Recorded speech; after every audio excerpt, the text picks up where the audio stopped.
Thank you, Mr. Speaker. As too many Ontario commuters know, gridlock is getting worse and worse, especially in the Greater Toronto-Hamilton area. It is becoming more difficult to move on our roadways.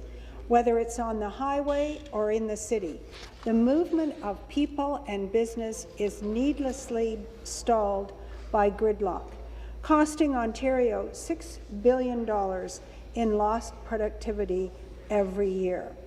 By 2031, this congestion will cost us $15 billion in lost productivity. Gridlock, the very sound of the word, sends blood pressures up and patients down. Across the GTHA and beyond, more and more people turn into commuters stuck in gridlock. Their engines are running, their frustration is growing, their tempers are flaring, illegal phone calls are made, and you're stuck for anywhere from 10 to 40 minutes. Our province has a major infrastructure deficit.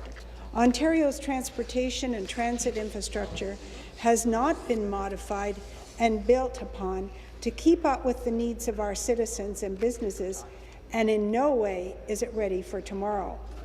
For instance, until 404 opened to Woodbine, there had been no change in the road network, but the population has more than doubled. It has taken too long to expand our infrastructure to accommodate the growing population, and we need better planning that looks to future growth, because we cannot rely on the infrastructure that we have had for the past 40 years to last another 40 years. It is interesting to note nearly all of Ontario's infrastructure was built by successive progressive Conservative governments during the 20th century. Progressive Conservatives built this province.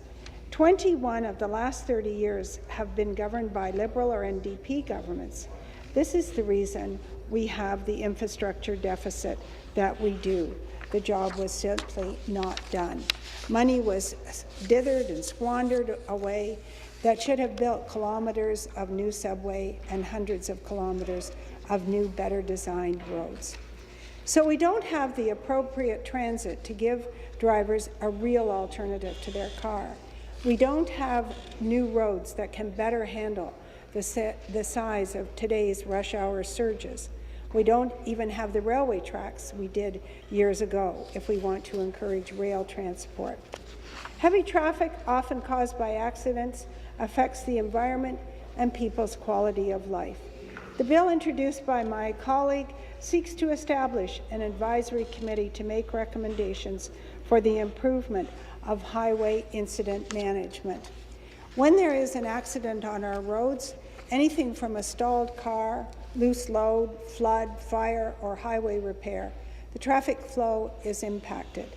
Many times these incidents don't seem to be managed by authorities in a way that is helpful to the other users of the road. We need to be able to solve emergencies that arise on a daily basis efficiently and in a way that lets the rest of the traffic flow easily.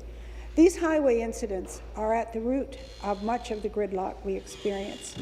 This bill would enable an expert committee to provide recommendations for better traffic management so that we can implement solutions to mitigate the gridlock that is created by disruption and accidents.